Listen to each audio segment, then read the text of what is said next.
हमारे चैनल टेकी जीवन में आपका स्वागत है। आज की पहली न्यूज़ Xiaomi की तरफ से आ रही है। Xiaomi अभी तक आपको स्मार्टफोन्स और टीवी जैसे कई टेक्नोलॉजीज दे चुका है और अब ये रेफ्रिजरेटर भी मार्केट में लाने की तैयारी कर रहा है। Xiaomi 25 मई को 3 नए रेफ्रिजरेटर लॉन्च करने जा रही है। कंपनी अपनी स्मार्ट होम अप्लायंसेस कैटेगरी के तहत ये रेफ्रिजरेटर ला रही है। Xiaomi ने अपने ऑफिशियल वीवो अकाउंट के जरिए लॉन्च की घोषणा की है। नए फ्रिज को company new season of quality home appliances tagline के साथ ला रही है। फ्रिज के 3 मॉडल्स में dual directional dual door refrigerator, single directional dual door refrigerator होंगे। इसके अलावा कंपनी 450 लीटर कैपेसिटी वाला मीजिया स्मार्ट ऑफ डोर रेफ्रिजरेटर लाने जा रही है। ये ट्रिपल डोर रेफ्रिजरेटर होगा। Xiaomi के पास कुल 7 रेफ्रिजरेटर मॉडल हो जाएंगे। मौजूदा समय में Xiaomi के पोर्टफोलियो में 4 अलग अलग रेफ्रिजरेटर मॉडल्स हैं। इनमें 2 डोर, 3 डोर, डबल डोर और 4 डोर शामिल हैं। इनकी कीमत 899 युआन यानी करीब 9,500 रुपये से 2,449 युआन यानी करीब 26,000 रुपये की रेंज में है। 3 नए मॉडल्स आने के बाद Xiaomi के पोर्टफोलियो में टोटल 7 मॉडल हो जाएंगे। कंपनी ने वीवो पर जो इन्फॉर्मेशन साझा की है उसके मुताबिक single directional dual door refrigerator 170 litre वाला मीजिया एयर कूल्ड फ्रिज है। ये साइज में छोटा है लेकिन इसकी कैपेसिटी काफ़ी ज़्यादा है। Xiaomi के ये रेफ्रिजरेटर चीन में लॉन्च हो रहे हैं। वॉइस कमांड को भी सपोर्ट करते हैं ये फ्रिज। Xiaomi का 215 लीटर वाला fridge dual directional dual door के साथ आएगा। फ्रेशनेस बरकरार रखने के लिए इस फ्रिज में कहीं ज़्यादा स्पेस होगी। Xiaomi का तीसरा फ्रिज 450 लीटर का होगा जो कि 3 डायमेंशनल एयर आउटलेट के साथ आएगा। वीवो पर शेयर किए गए पोस्टर में इन रेफ्रिजरेटर के ज़्यादा डिटेल्स और प्राइस के बारे में कुछ नहीं बताया गया है।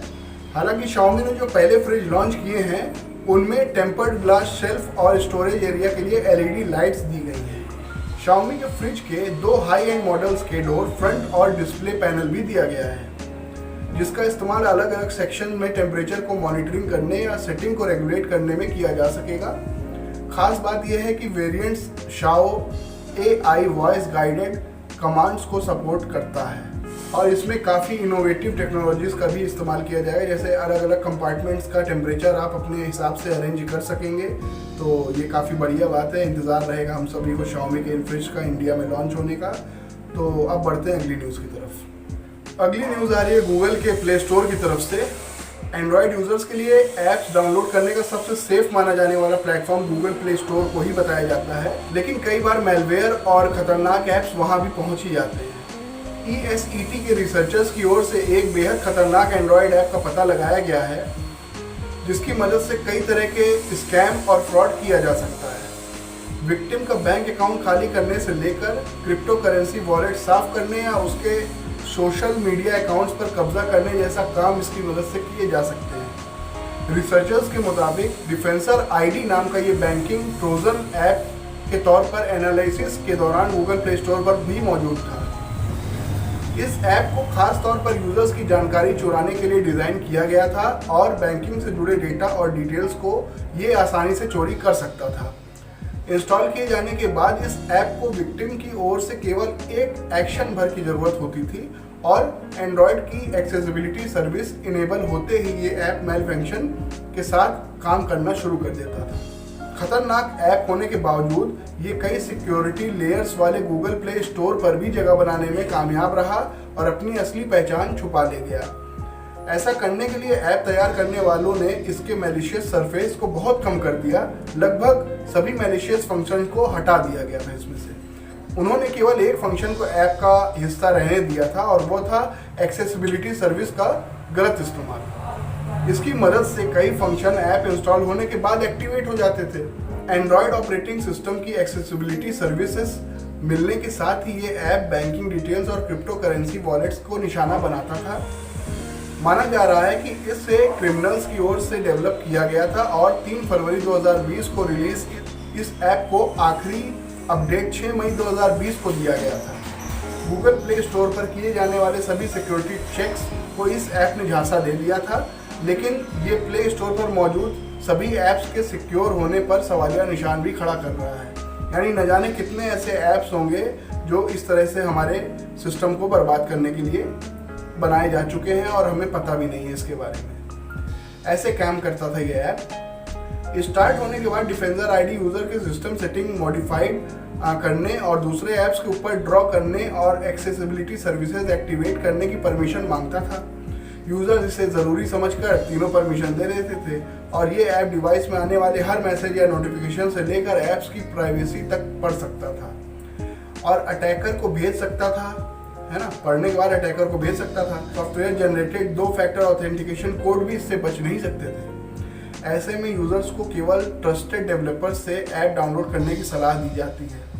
अब लेकिन ट्रस्टेड डेवलपर्स भी इसको नहीं पकड़ पा रहे हैं, तो फिर आदमी कहाँ से ऐप डाउनलोड करे। तो अब बढ़ते हैं अगली न्यूज़ की तरफ। अगली न्यूज़ एप्पल की तरफ से आ रही है। अगली न्यूज़ आ रही है एप्पल की तरफ से। प्रीमियम आईफोन और डिवाइसेस बनाने वाली टेक कंपनी एप्पल पर पिछले साल यूजर्स की पर्सनल बातें सुनने का आरोप लगा था। एप्पल ने अपनी गलती मानी थी। इस बात का खुलासा करने वाले एक एक्स एप्पल कॉन्ट्रैक्टर अब दुनिया के सामने आया है और उसने ऐसा करने के लिए एप्पल पर कार्रवाई करने की मांग की है। थॉमस ले बोनियक ने एप्पल के असिस्टेंट सीरी से जुड़े एडिंग प्रोजेक्ट पर काम किया है। इसमें यूजर्स का ऑडियो सुनना भी शामिल था। पिछले साल ले बोनियक नाम के इस कॉन्ट्रैक्टर ने द गार्डियन को दिए इंटरव्यू में बताया कि एप्पल के साथ काम करने के दौरान उन्होंने यूजर्स की पर्सनल और कई बार इंटीमेट ऑडियो रिकॉर्डिंग सुनी थी। इन रिकॉर्डिंग्स में medical discussions, criminal activities, sex और ऑफिशियल बिजनेस टॉक्स भी शामिल थे। पिछले साल ये खुलासा करने के बावजूद उन्होंने अपनी पहचान छुपाई थी, लेकिन अब वह खुद दुनिया के सामने आए हैं और एप्पल पर कोई एक्शन न लिए जाने से नाराज हैं। एप्पल के प्रोजेक्ट का मकसद दरअसल वर्चुअल वॉइस असिस्टेंट सीरी के यूजर्स एक्सपीरियंस को बेहतर बनाना था। सामने आया था कि ऐसा करने के लिए एप्पल ने प्रोजेक्ट से जुड़े लोगों को यूजर्स की पर्सनल रिकॉर्डिंग सुनने का काम सौंपा था। एप्पल की ओर से जुलाई 2019 में पूरी बात सामने आने के बाद अपनी गलती मानी थी। एप्पल ने कहा था कि बिना यूजर्स की पहचान जाहिर किए सीरी को दिए जाने वाले कमांड्स का हिस्सा एनालाइज किया जा रहा था, लेकिन अब इस प्रोजेक्ट को बंद कर दिया गया है। ले बोनियक की ओर से अब यूरोपियन डेटा प्रोटेक्शन रेगुलेटर्स को एक ओपन लेटर भेजकर एप्पल के खिलाफ एक्शन लेने की मांग की गई है। लेटर में उन्होंने लिखा है कि ये चिंताजनक है कि एप्पल और सिर्फ एप्पल ही नहीं बार बार डेटा कलेक्शन के लिए यूजर्स के अधिकारों का हनन करता है और इसकी अनदेखी करता है। उन्होंने कहा कि एप्पल रोज एप्पल यूजर्स की ओर से की जाने वाली हजारों रिकॉर्डिंग सुन रहा था और इन्हें आईफोन से लेकर आईपैड, एप्पल वॉचेस तक से किया गया था और कंपनी की जवाबदेही तय होनी चाहिए। तो हम सभी एप्पल के डिवाइसेस को बहुत ही सिक्योर मानते हैं, लेकिन खुद एप्पल ही आपकी पर्सनल चीज़ों को सुनता है और उनके जरिए या डेवलपमेंट को आगे बढ़ाता है। तो आप सोच लीजिए कि कौन सिक्योर है कौन नहीं। कितना महंगा फ़ोन खरीद के आप एप्पल का सिक्योरिटी के लिहाज से आप महंगा फ़ोन खरीदने में भी हिचकिचाते नहीं हैं। एप्पल के लाख लाख रुपए के फ़ोन्स होते हैं और उसके साथ ही इकोसिस्टम बनाने के लिए आप उन्हीं के डिवाइसेस यूज़ करते हैं, ये सोच के कि उनकी वजह से आपके डेटा वगैरह पर्सनल चीज़ें सिक्योर होती हैं, लेकिन खुद एप्पल ही इनका इस्तेमाल करता है अपनी चीज़ों को डेवलप करने के लिए। तो अब सोचने वाली बात है कि क्या सिक्योर है क्या नहीं। अब तो चीज़ों से भरोसा उठता जा रहा है। तो अब बढ़ते हैं अगली न्यूज़ की तरफ। अगली न्यूज़ रियलमी की तरफ से आ रही है। रियलमी अपने पहले स्मार्ट टीवी को कल यानी 25 मई को भारत में लॉन्च करने वाला है। इसके साथ ही कंपनी अपने पहले स्मार्ट वॉच को भी भारत में लॉन्च करेगी। रियलमी के पहले स्मार्ट टीवी को 3 स्क्रीन साइज के साथ लॉन्च किया जा सकता है। कंपनी ने इस स्मार्ट टीवी के कई फीचर्स प्रोमो के साथ पहले ही टीज कर चुका है। अब कंपनी के सीईओ माधव सेठ ने अपने इंस्टाग्राम अकाउंट के जरिए इस स्मार्ट टीवी के कई और फीचर्स भी रिवील किए हैं। इस स्मार्ट टीवी को गूगल असिस्टेंट वॉइस कंट्रोल वाले रिमोट के साथ लॉन्च किया जाएगा। माधव सेठ ने अपने इंस्टाग्राम अकाउंट पर इस स्मार्ट टीवी के रिमोट को पोस्ट किया है।